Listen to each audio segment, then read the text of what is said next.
ایک عورت نے مجھے بتایا کہ میرے شوہر کو مجھ پہ شک ہوا، اس نے ماضی شادی سے پہلے، دیکھو شادی کے بعد کی بات ہے، شادی سے پہلے کیا ہوتا رہا چھوڑو اس کو، ٹٹولا بالآخر میں نے اگل دیا جی میرا کسی سے غلط تعلق تھا، میں نے توبہ کر لی۔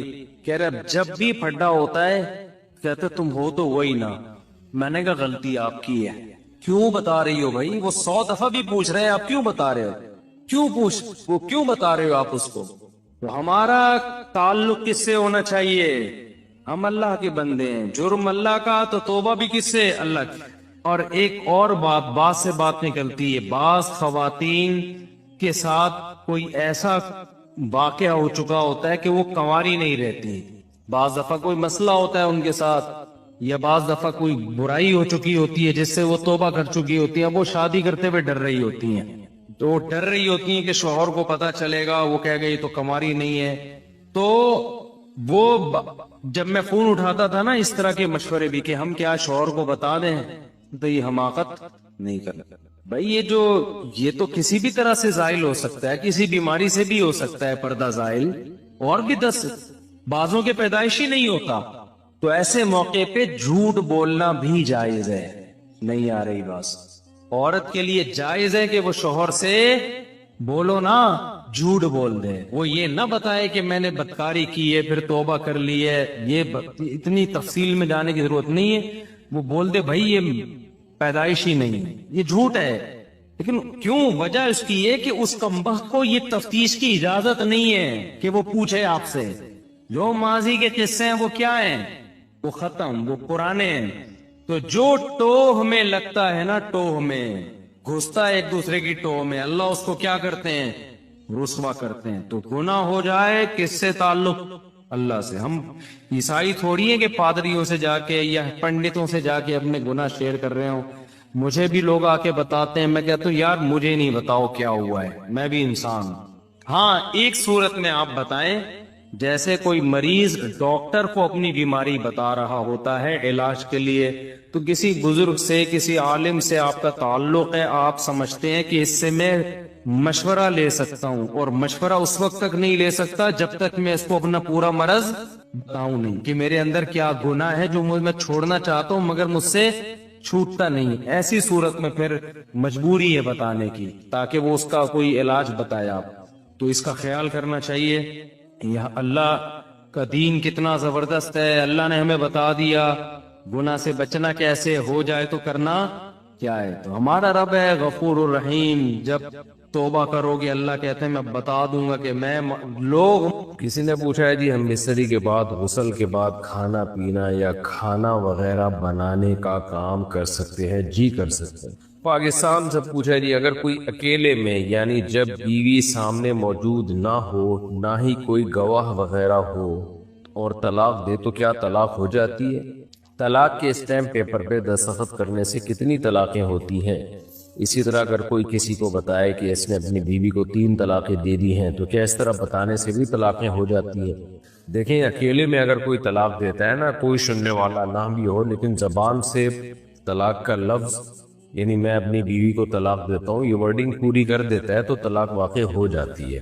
اور اسٹیمپ پیپر پہ دستخط کرنے سے کتنی طلاقیں ہوتی ہیں؟ جتنی لکھی ہوئی ہوتی ہیں، ایک لکھی ہوئی ہے تو ایک ہوگی، 2 لکھی ہوئی ہیں تو 2 ہوں گی، 3 لکھی ہوئی ہیں تو 3 طلاقیں ہو جائیں گی۔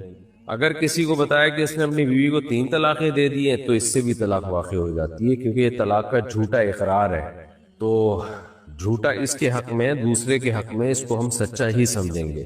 تو بیوی کو جب پتا چلے گا کہ اس نے یہ کہا ہے کہ میں نے 3 طلاقیں دے دی ہیں تو وہ یہی سمجھے گی کہ دے چکا ہے یہ، اس لیے اس کے لیے آپ کے جو ہے نا اس کو جائز نہیں ہوگا کہ وہ شوہر کو قریب آنے دے۔ تو اس لیے اگر کسی نے کسی وجہ سے جھوٹا اقرار کرنا ہے تو پہلے 2 آدمیوں کو گواہ بنائے کہ میں نے دی نہیں ہے لیکن میں جھوٹا اقرار کروں گا، تو 2 آدمیوں کو گواہ بنا دے، پھر جھوٹا اقرار کرے کہ میں نے 3 دے چکا ہوں میں ماضی میں، تو پھر وہ جب بیوی کو پتا چلے گا کہ اس نے یہ اقرار کیا ہے تو یہ 2 آدمی کو گواہ پیش کر دے کہ بھائی میں نے تو اس کو کہا تھا کہ میں نے دی نہیں ہے، میں نے جھوٹا اقرار کیا۔ تو اقرار سے طلاق واقع، جھوٹا اقرار پہ اگر 2 گواہ موجود ہیں آپ کے جھوٹ بولنے پر تو جھوٹ کا گناہ تو ہوگا لیکن اس سے پھر طلاق نہیں ہوگی۔ تو خلاصہ یہ کہ نارملی اگر کوئی اقرار کرتا ہے، جھوٹا اقرار دے نہیں رہا لیکن جھوٹ بولتا ہے کہ میں دے چکا ہوں ماضی میں، تو اس سے بھی ہو جاتی ہے۔ طلاق کا مذاق ہی نہ کیا کرو میرے بھائی۔ انڈیا سے کسی نے پوچھا ہے، گزارش یہ ہے کہ کیا ایک مسلمان لڑکا ایک ہندو لڑکی سے محبت کر سکتا ہے؟ برائے مہربانی تھوڑی سی جانکاری کیجیے، اور اس طرح کی محبت ہو جائے تو کیا کریں؟ جائز نہیں ہے بھائی، آپ کے لیے جو حلال ہی نہیں ہے جو لڑکی، آپ اس سے کیسے محبت کر سکتے ہیں؟ ہو گئی ہے تو اس کو ختم کریں، اور اگر وہ مسلمان ہو جاتی ہے تو آپ اس سے نکاح کر سکتے ہیں، لیکن مسلمان تو وہ اللہ کے لیے ہوگی نا، آپ سے شادی کے لیے تھوڑی ہوگی وہ، تو اس لیے یہ جائز نہیں ہے، حرام ہے، ناجائز ہے۔ پاکستان سے کسی نے پوچھا، ہر نماز کے بعد تسبیح فاطمہ یعنی 33 دفعہ سبحان اللہ، 33 دفعہ الحمدللہ اور 34 دفعہ اللہ اکبر پڑھنے کی کیا فضیلت ہے؟ کیا فرض نماز کے بعد سنتیں پڑھ کر گھر واپسی کے دوران یہ کلمات پڑھنے پر بھی مکمل ثواب ملے گا؟ جی، فرض نماز کے بعد نہیں، سنتوں کے بعد جب نماز مکمل ہو جائے۔ حدیث میں تو آتا ہے فرض کے بعد، تو مراد اس سے یہ ہے کہ جب فرض کی تکمیل ہو جائے۔ دوسری حدیثوں کو اگر ہم سامنے رکھتے ہیں، اس کا مطلب یہ ہے کہ فرائض جن نمازوں کے بعد سنتیں نہیں ہیں ان میں تو فرض کے بعد ہی، جیسے فجر اور عصر میں تو فرض کے فوراً بعد، اور جن نمازوں کے بعد سنتیں ہیں تو ان میں سنتوں کے بعد یہ تسبیحات پڑھیں۔ تو اور جو ہے نبی صلی اللہ علیہ وسلم نے سیدہ فاطمہ رضی اللہ تعالی عنہا کو، اپنی بیٹی کو یہ تسبیحات بتائی تھی، اور یہ اگر آپ نے اس وقت نہیں پڑھی ہے تو آپ راستے میں پڑھ لیں، گھر آ کے پڑھ لیں، لیکن زیادہ فضیلت وہیں بیٹھے بیٹھے فوراً پڑھنے کی ہے سنتوں کے بعد۔ ہمارے والد صاحب الحمدللہ ہم سے بہت محبت کرتے ہیں، صدقے والدی کرتے ہیں بھائی ماشاءاللہ، اور ہم بھی ان سے ماشاءاللہ ماشاءاللہ۔ جیسا کہ آپ پاکستان میں بجلی کے بل کا حال جانتے ہی ہیں، تو جب ہم اکیلے کمرے میں ہو تو اگر ہم اپنے والد کی محبت میں بجلی بچانے کے لیے پنکھا بند کر کے بیٹھیں تاکہ والد کو کم بل ادا کرنا پڑے، جبکہ ہمارے والد ہمیں خود کہتے ہیں کہ پنکھا چلا لیا کرو، تو ہم اپنے والد کے لیے ایسا کرتے ہیں۔ کیا یہ بھی کنجوسی کے زمرے میں آئے گا؟ اس کے بارے میں کیا حکم ہے؟ دیکھیں، والد کی مالی حیثیت دیکھی جائے گی۔ اگر وہ بہت مالدار ہیں، ان کے لیے پنکھے کا سے چلتے رہنے سے کوئی اثر نہیں پڑتا، تو پھر پنکھا چلا لیں۔ لیکن اگر درمیانے درجے کے ہیں، ان کو بل ادا کرنے میں مشکل ہو رہی ہے، تو پھر والد صاحب اگر کہہ بھی رہے کہ پنکھا چلا لیا کرو تو آپ نہ چلائیں، والد صاحب کا خرچہ بچائیں۔ تو یہ مالی حیثیت پر اس کا مدار ہے کہ والد صاحب کی مالی حیثیت ہے کتنی، تو ان کی جیب پہ بہت بوجھ پڑ رہا ہے تو نہ چلائے پنکھا، بہت ثواب ملے گا آپ کو اس پہ کہ والد صاحب کا خرچہ بچانے کا۔ پاکستان سے نے پوچھا، اگر کسی کی عشاء کی نماز قضا ہو جائے تو بعد میں وہ شخص قضا ادا کرتے وقت صرف فرض نماز پڑھے گا یا وتر کی بھی قضا کرے گا؟ اگر وتر اس نے پڑھ لیے تھے تو پھر صرف عشاء کی نماز پڑھے گا، وتر نہیں پڑھے گا، اور اگر وتر نہیں پڑھے تھے، عشاء کی نماز بھی رہ گئی، وتر بھی رہ گئے، تو پھر اس کو عشاء بھی پڑھنی پڑے گی اور وتر بھی پڑھنے پڑیں گے۔ وتر بھی واجب ہے، حدیث میں وتر پڑھنے کا آرڈر ہے، آرڈر، حکم، استحباب نہیں ہے، یعنی وتر مستحب نہیں ہے، یہ عام سنتوں کی طرح سنت نہیں ہے۔ محمد احمد انڈیا سے، ملازمین کی تنخواہ شرعی اعتبار سے کم از کم کتنی ہونی چاہیے؟ شریعت نے کوئی معیار متعین نہیں کیا ہے، آپس کی میوچل انڈرسٹینڈنگ سے جو بھی طے ہو جائے۔ باقی جو سیٹھ لوگ ہیں جو ملازم رکھتے ہیں، ان کو چاہیے کہ اپنے ملازموں کا خیال رکھیں، ان کو معقول تنخواہیں دیں۔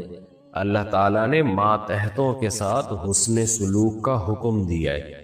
اب حسن سلوک کتنا ہے، کیا ہے، وہ پھر اس کا کوئی لگا بندہ اماؤنٹ کی صورت میں معیار نہیں ہے، تو سیٹھ کو چاہیے کہ اپنے آپ کو اس کی جگہ رکھ کے سوچے کہ میں اگر ملازم ہوتا تو کیا اس تنخواہ میں میں اپنا گھر چلا لیتا؟ تو متعین نہیں کیا ہے شریعت نے، بس یہ آپس کی انڈرسٹینڈنگ سے ہے، جو بھی طے ہو جائے۔ پاکستان سے کسی نے پوچھا، میرے والد نے میرے لیے ماضی میں مکان خریدا اور والدہ کے نام کیا تاکہ میں تابع فرما بردار رہوں۔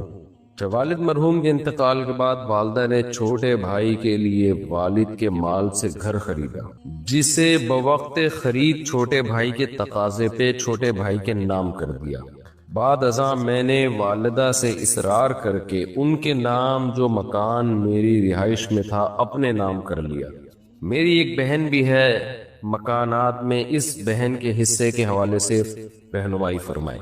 دیکھیں والد نے آپ کی والدہ کے لیے جو مکان خریدا تھا، مکان جو نام کر دیا تھا، تو نام کر کے ان کے قبضے میں دیا تھا یا نہیں دیا تھا؟ قبضے کا مطلب والد صاحب خود نکلتے اور سامان سمیت گھر والدہ کے حوالے کرتے، تو یہ قبضہ کہلاتا ہے شرعی لحاظ سے۔ اس پروسیس کو پورا کیا تھا انہوں نے، تھوڑی دیر کے لیے نکلتے بے شک، تو پھر یہ مکان والدہ کی ملکیت میں ہے، پھر والدہ جس کو چاہے دیں۔ اگر والدہ نے آپ کو دے دیا اور دینے کے بعد قبضہ بھی دیا تو آپ اس کے مالک ہیں، اور والدہ نے، یعنی جب آپ مالک ہیں تو پھر بہنوں کا حصہ نہیں ہے۔ لیکن اگر والد نے یہ مکان والدہ کے نام کیا تھا خالی، اس طرح سے پراپر قبضہ نہیں دیا، بے شک 1 سیکنڈ کے لیے دیا ہو قبضہ، لیکن دیا نہیں اس طرح سے قبضہ، تو پھر بیوی کے نام مکان کرنے سے وہ مکان بیوی کا نہیں ہو جاتا۔ تو ایسی کنڈیشن میں، ایسی صورت میں وہ پھر آپ کے والد ہی کا مکان تھا، چاہے وہ اب آپ کی والدہ کے نام ہو، تو اس مکان میں وراثت جاری ہوگی، آپ کی بہن کا بھی حصہ ہوگا اس میں، والدہ کے دنیا سے جانے کے بعد، والد کے دنیا سے جانے کے بعد، کیونکہ والد کا مکان تھا۔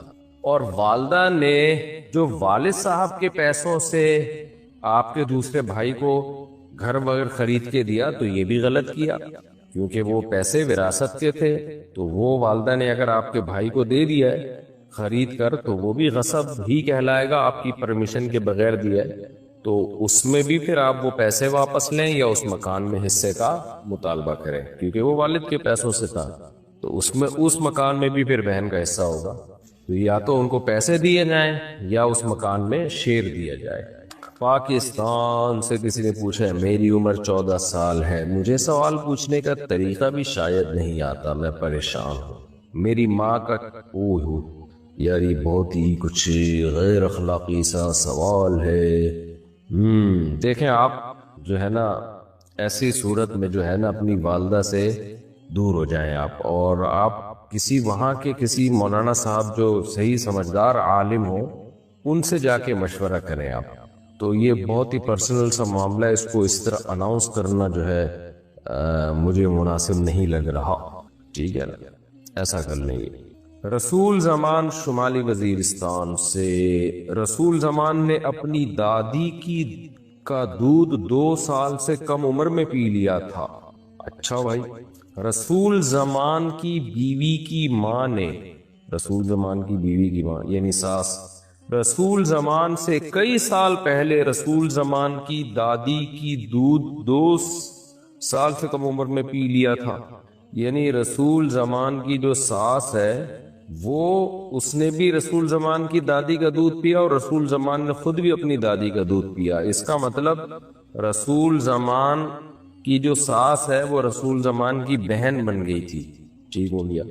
رسول زمان پر اپنی بیوی حرام ہوگا یا نہیں؟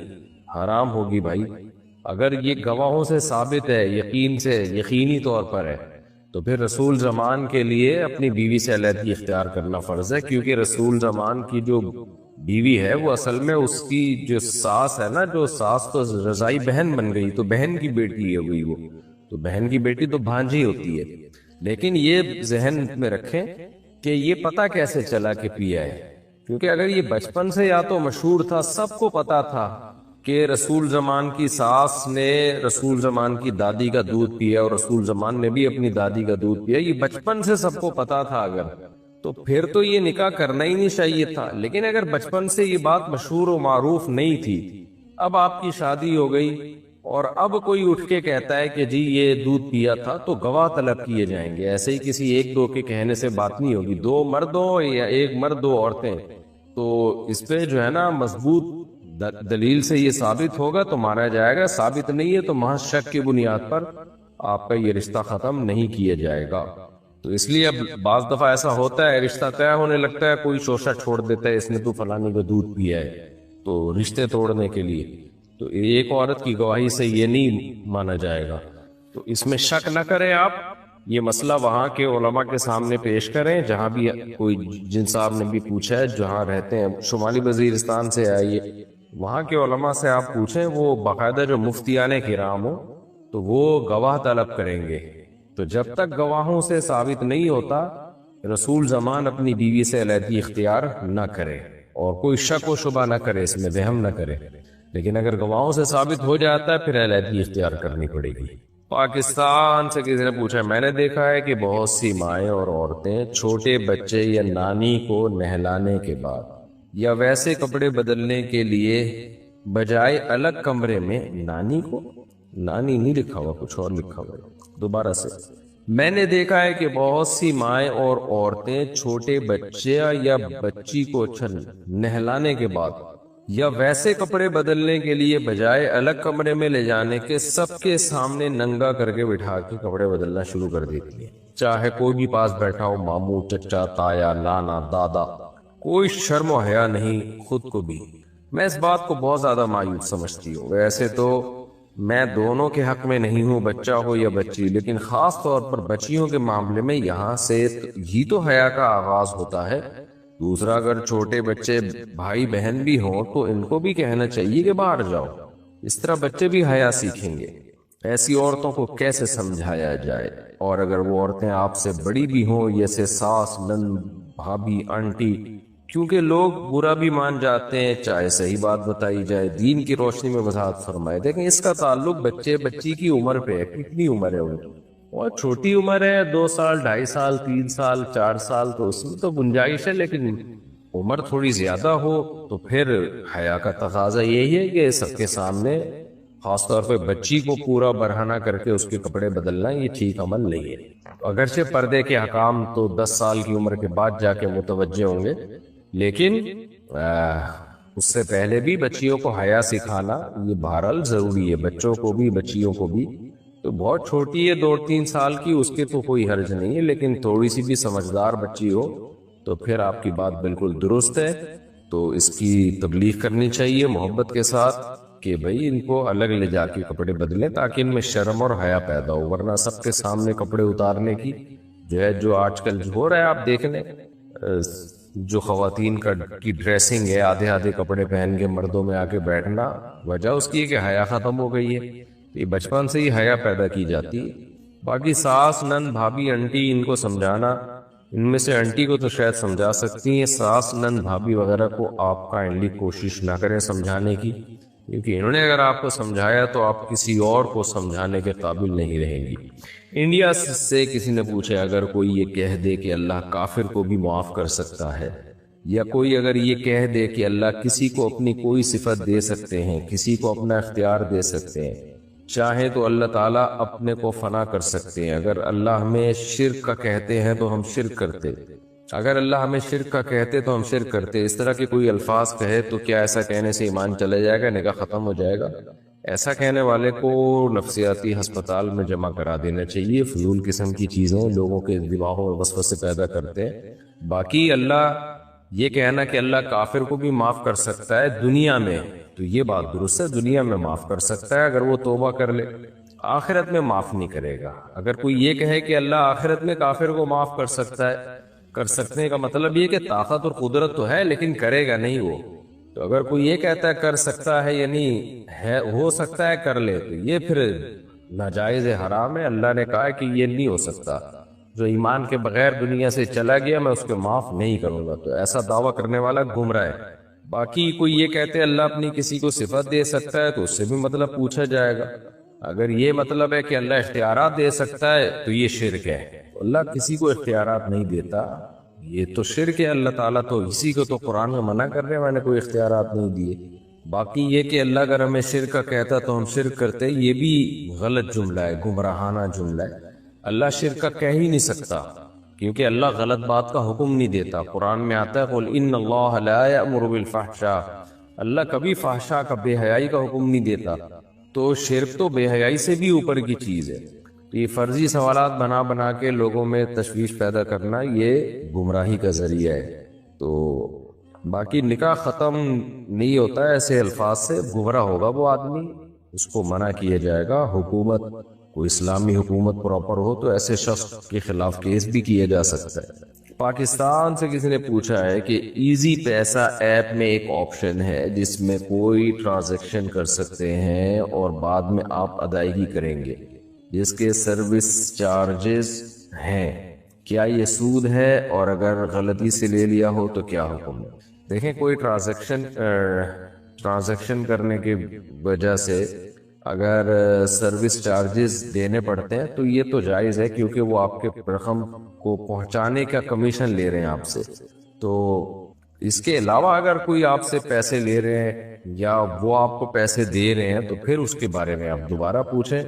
اصولی طور پر تو جیسے منی آرڈر میں یہاں سے وہاں پیسے پہنچانے کا کمیشن دیتے ہیں، بینک پیسے کاٹ لیتا ہے کمیشن کے طور پر، چارجز لے رہا ہوتا ہے، تو یہ شرعاً جائز ہے. لیکن غلطی سے لے لیا کا مطلب تو یہ کہ ایزی پیسہ آپ کو دے رہے ہیں. تو اگر وہ ایزی پیسے والے آپ کو پیسہ دے رہے ہیں، وہ کس بیس پہ دے رہے ہیں پیسہ؟ تو میرے علم میں تو نہیں ہے کہ دیتے ہیں. بہرحال اگر دے رہے ہیں تو پھر یہ سود ہی ہے، کیونکہ آپ نے ان کو پیسہ ان کے اکاؤنٹ میں رکھوایا، قرض دیا، اور اس قرض پہ آپ نفع لے رہے ہو پیسوں کی صورت میں. مغیث صاحب لاہور سے کہتے ہیں جس لڑکی سے نکاح کا ارادہ ہو، کیا اس لڑکی کو دیکھ سکتے ہیں؟ جی دیکھ سکتے ہیں.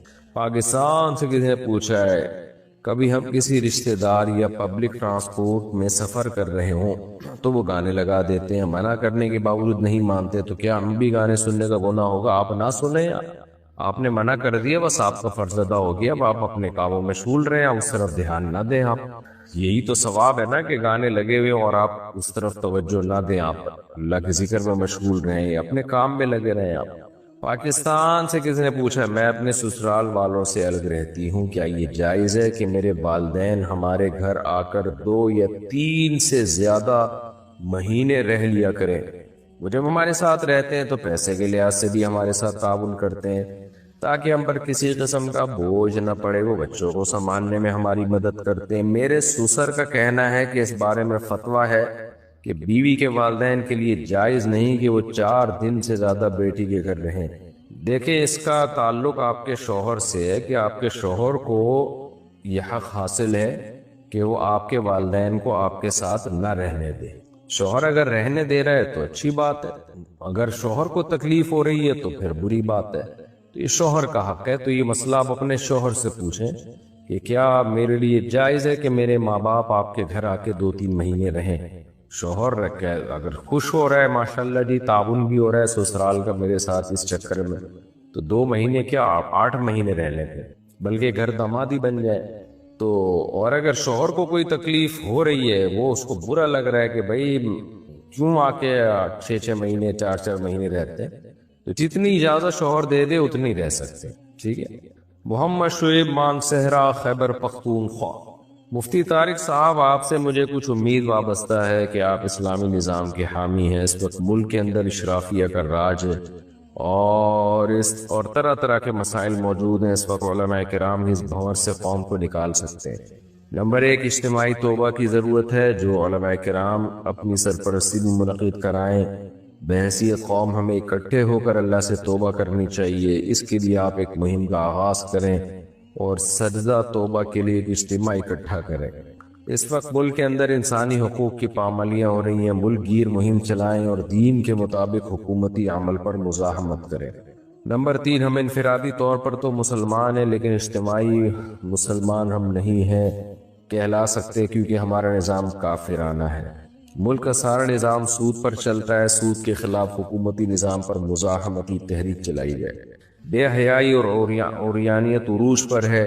پیمرا کو پابند بنایا جائے کہ وہ ٹی وی چینل پر عریانیت کا فروغ بند کرے. شرعی پردہ کے تحت عورت ٹی وی اسکرین پر آئے.